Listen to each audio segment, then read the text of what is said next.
Carly, and I'm here to talk to you during this dive show.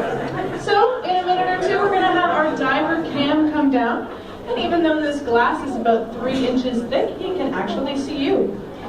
Hopefully we're going to have a mask working, he might even be able to hear us. So, what's going to happen in here? We have about 40 stingrays that need to have their lunch. We also have some sharks swimming around, they might get a piece or two. But we have 3 different species of stingrays in here. The largest one is the rough-tailed ray. I think I hear Cam breathing. Yeah. Anyway, the largest one you'll see is a rough-tailed ray. It tips the scales at about 200 pounds. He's hanging out in the back. The other large ones are called southern stingrays. They're the big diamond-shaped ones here with the long tails. And the small little guys are called cow-nose rays. They are called that because their nose has 2 lobes in it that looks like a cow's nose. I can definitely hear Cam breathing. Here he comes. Also swimming around in here, we have some Bermuda chubs.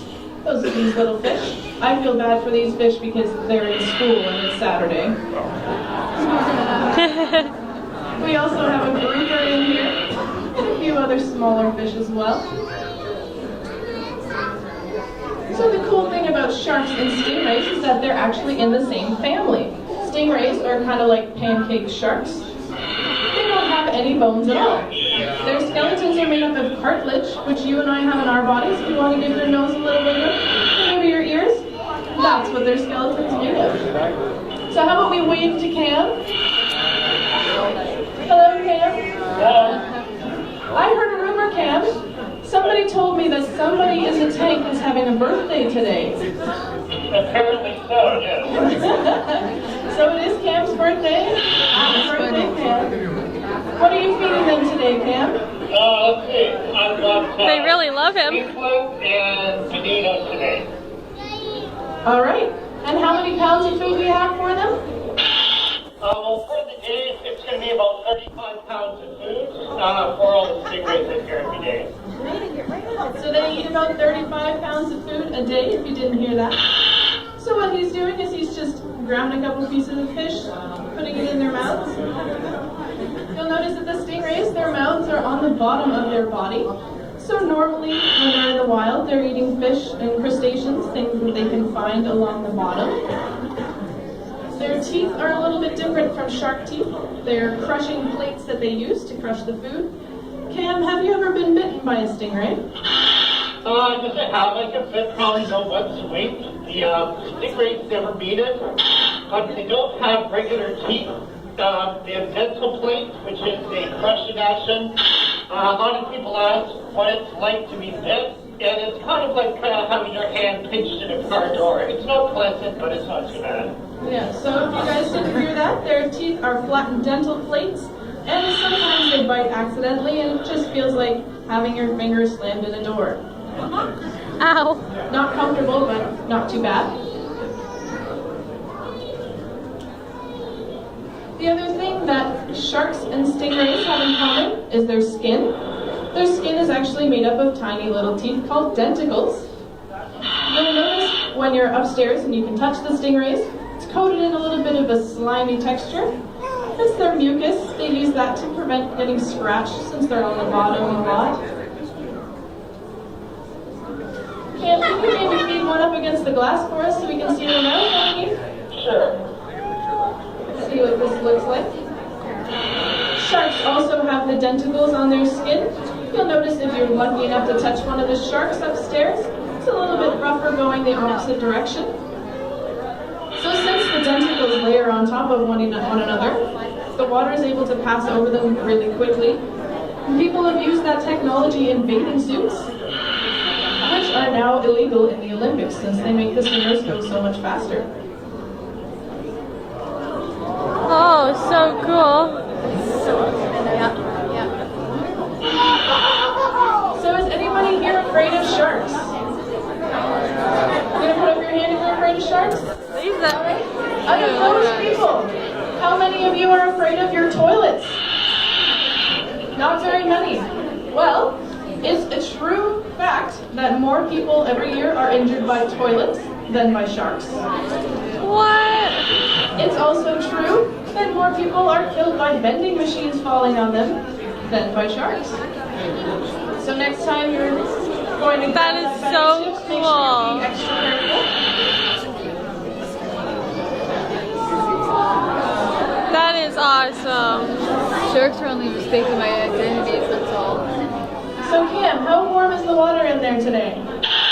Well, it's very nice. It's about 24 degrees in here today, so it's not too bad. We wear a wetsuit though just to keep us warm because we are in the water several times a day. So 24 degrees. So if anybody missed that, they are wearing wetsuits to help keep them warm, but it is about 24 degrees in there.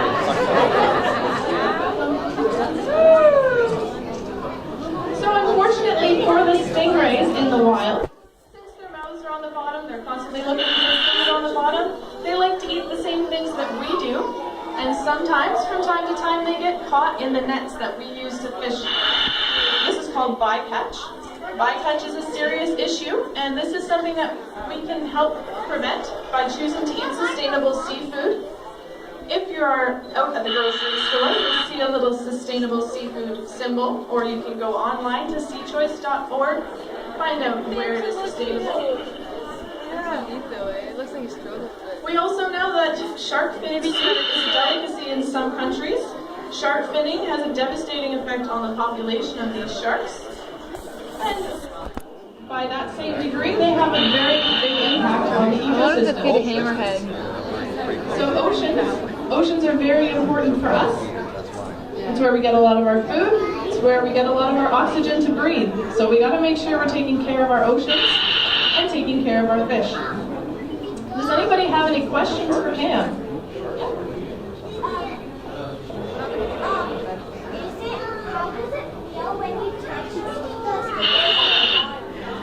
Cam, what did the stingrays feel like on the bottom? They're very soft as well, much like their other backs. They are covered, their bodies, in a nutrient coating. So, if you think of touching a wet mushroom, it's how the body feels very slimy and very, very soft. Okay, so he says it feels like touching a wet mushroom. Very, very soft. What's your question? Why do stingrays have their bodies open and then closed? That's their mouth on the top. So they're underneath, they have their mouth that's opening and closing. Yeah, from time to time they might accidentally take a nip, but they don't bite to attack. You know that they get their name stingray from a stinger, but Pam, are you worried about being stung in there by a stingray? Not at all. Just for a safe precaution, we do trim their barbs or their stingers off. We do this about once every 3 months. It does not hurt them at all. It's like cutting their own fingernails. They do grow back, but we do it just to be safe. So I'm perfectly safe in here. All right, if you didn't hear that either, we do clip their reusable barbs. That keeps him safe, keeps the other animals safe. But in the wild, yes, they do have barbs. They just are pretty reluctant to use it. It takes about 3 months for them to grow back. So imagine getting rid of your only defense and then being defenseless for 3 months. Yeah, what's your question?